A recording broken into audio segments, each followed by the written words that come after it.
શ્રી ગણેશાય નમઃ. જય શ્રી કૃષ્ણ. આજે આપણે વીર પસલી રવિવારના દિવસે વ્રત કથા કહીશું. જો વિડીયો પસંદ આવે તો ચેનલને સબસ્ક્રાઇબ કરવાનું ભૂલતા નહીં, જેથી આગળના વિડીયો તમને મળી રહે. વીર પસલી વ્રતની વિધિ. શ્રાવણ માસના કોઈ પણ રવિવારથી આ વ્રત કરી શકાય અને બીજા રવિવારે તેની પૂર્ણાહુતિ થાય. ભાઈના કલ્યાણ માટે, તેના દીર્ઘાયુ માટે બહેનો આ વ્રત કરે છે. ભાઈ તેને યથાશક્તિ ભેટ આપે છે અને તેના આશીર્વાદ મેળવે છે. જો કોઈ બહેને સગો ભાઈ ન હોય તો જેને પોતાના ધર્મભાઈ માન્યો હોય તેના માટે પણ આ વ્રત કરી શકાય છે. કથા. કોઈ એક ગામમાં એક કણબી રહેતો હતો. તેને વાસ્તવમાં 7 દીકરા અને 1 દીકરી હતી. એ 7 ભાઈઓ અને બહેન પરણેલા હતા. નાનો ભાઈ માયાળુ અને ભલો હતો, જ્યારે 6 મોટા ભાઈ કપટી અને ધૂર્ત હતા. તેમણે નાના ભાઈને અલગ કાઢ્યો હતો. બહેનના સાસરિયામાં કંકાસ થવાથી તે પોતાના નસીબનો વાંક કાઢતી પિયરમાં નાના ભાઈ સાથે રહેતી હતી. તેમની માં પણ નાના ભાઈ સાથે રહેતી હતી.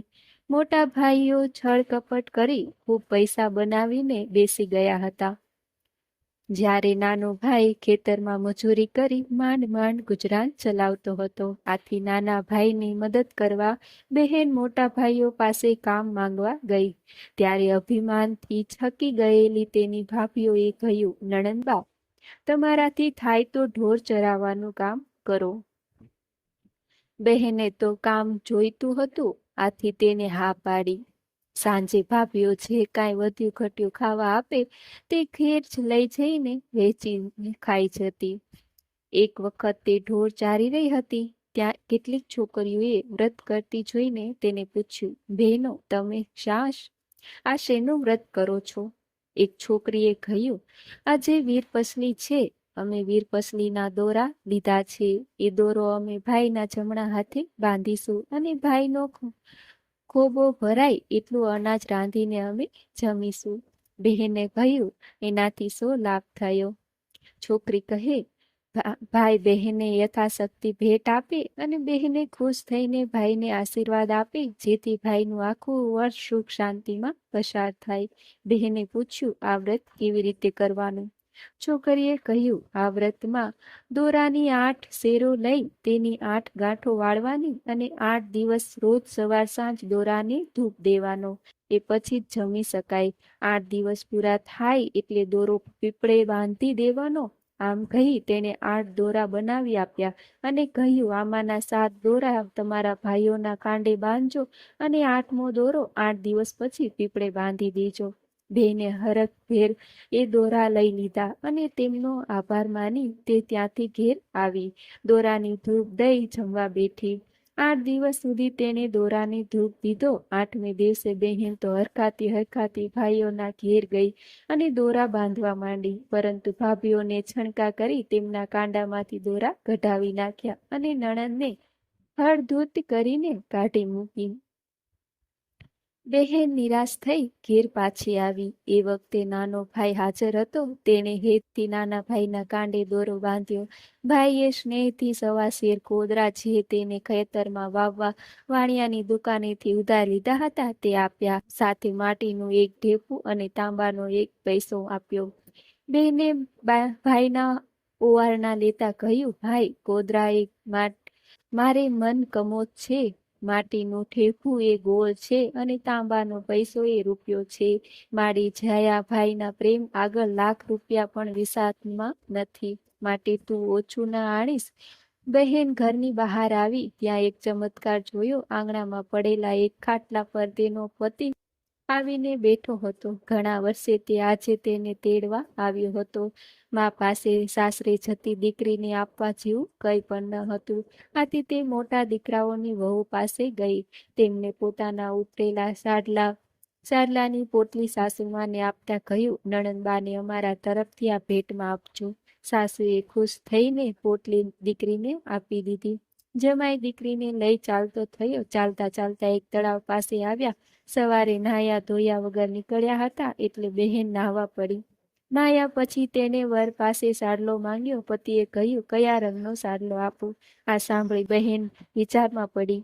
તેને થયું, ભાભીએ ચિત્રા જેવા સાડલા આપ્યા હશે એટલે પતિ મસ્કરીમાં બોલે છે. પણ તેને જોયું તો જાત જાતના સાડલા હતા. તે મનમાં સમજી ગઈ કે આ બધો રૂડો પ્રતાપ તેના વ્રતનો હતો.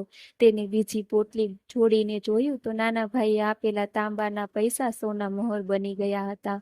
માટીનો ગોળ બની ગયો હતો અને ગોદરાની કમોદ બની ગઈ હતી. બહેને પતિને સોના મહોર આપીને ગામમાં ખાવાનું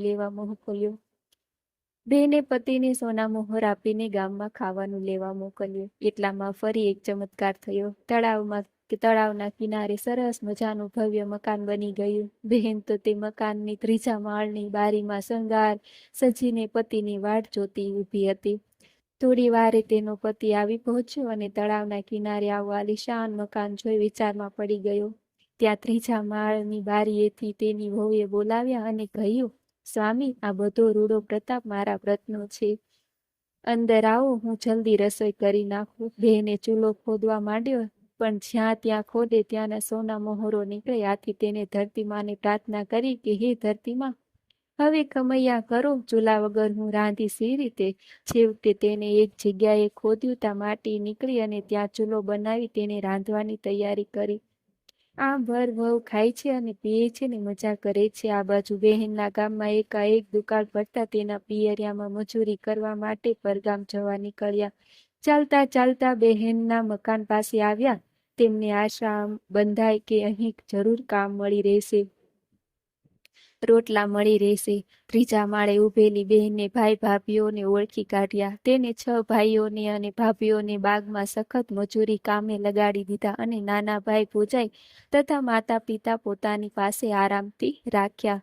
6 ભાઈ ભોજાઈઓ જમી ખોદીને કંટાળી ગયા હતા. તેઓ મજૂરી કરે તો જ તેમને સાંજ ખાવા મળતું. જ્યારે નાના ભાઈ ભોજાઈ તથા માતા પિતા વગર મજૂરીએ એ આરામથી ખાઈ પીને લહેર કરવા લાગ્યા. આથી તેઓ પોતાના નસીબનો વાંક કાઢવા લાગ્યા. એક દિવસ બહેને મોટા ભાઈઓને તથા ભાભીઓને પોતાના ત્યાં જમવા બોલાવ્યા. તેમની સાથે નાના ભાઈ ભોજાઈ અને માતા પિતાને જમવા બોલાવ્યા. બહેને મોટા ભાઈઓને થાળીમાં સોનાના લાડુ પીરસ્યા અને ભાભીઓને થાળીમાં ચાંદીના લાડવા પીરસ્યા તથા વાટકામાં ખારી રાબ પીરસી. જ્યારે માતા પિતાને નાના ભાઈ ભાભીઓને થાળીમાં ચૂરમાના લાડુ, દાળ, શાક, ફરસાણ પીરસ્યા. માતા પિતા અને નાના ભાઈ ભોજાઈ મોજથી લાડુ ખાતા જાય અને ઉપરથી દાળના સબડકા બોલાવતા જાય. જ્યારે મોટા ભાઈઓ ભાભીઓ એકબીજાના મોઢા સામે ટગર ટગર જોઈ રહ્યા હતા. આ તે કઈ જાતનો વ્યવહાર? બહેને જ્યારે તેમને ખાવા માટે આગ્રહ કર્યો ત્યારે તેઓ બોલી ઉઠ્યા, સોનાના લાડવા તે કઈ ખવાતા હશે અને આ રાબ તો ખારી છે. ત્યારે બહેને કહ્યું, ભાઈઓ, તમે મને હજુ ઓળખી નથી. હું તમારી એકની એક બહેન છું. જ્યારે તમારી પાસે ધન હતું ત્યારે હું તમને ખારી રાબ જેવી લાગતી હતી. એ વખતે તમને બહેન જીવે છે કે મરે છે એ જોવાની પણ ફુરસદ ન હતી. આ સાંભળી 6 ભાઈઓ ચમકી ગયા. તેમને બહેનને ઓળખી કાઢી અને નીચું જોઈ ગયા. 6 ભાભીઓ પણ નણંદને ઓળખી કાઢી અને છોભીલી પડી ચૂપચાપ બેસી રહી. ત્યારબાદ બહેને તેમને બધી માંડીને વાત કરી. નાના ભાઈએ હેતથી આપેલી વસ્તુઓ પોતાના વ્રતના પ્રતાપે અખૂટ બની ગઈ તથા વીરપસલી વ્રતના પ્રતાપે તે ખૂબ સુખી થઈ અને એ વાત તેણે ભાઈઓને કહી સંભળાવી. 6 ભાઈઓએ અને ભાભીઓએ બહેનની માફી માંગી. બહેને પણ તેમને માફ કરી દીધા અને પોતાની પાસે રાખી દીધા. તેઓ હવે સંપીથી રહેવા લાગ્યા. વીરપસલી વ્રત જેમ બહેનને ફળ્યું તેમ વ્રત કરનાર તથા આ કથા સાંભળનાર વાંચનારને ફળજો.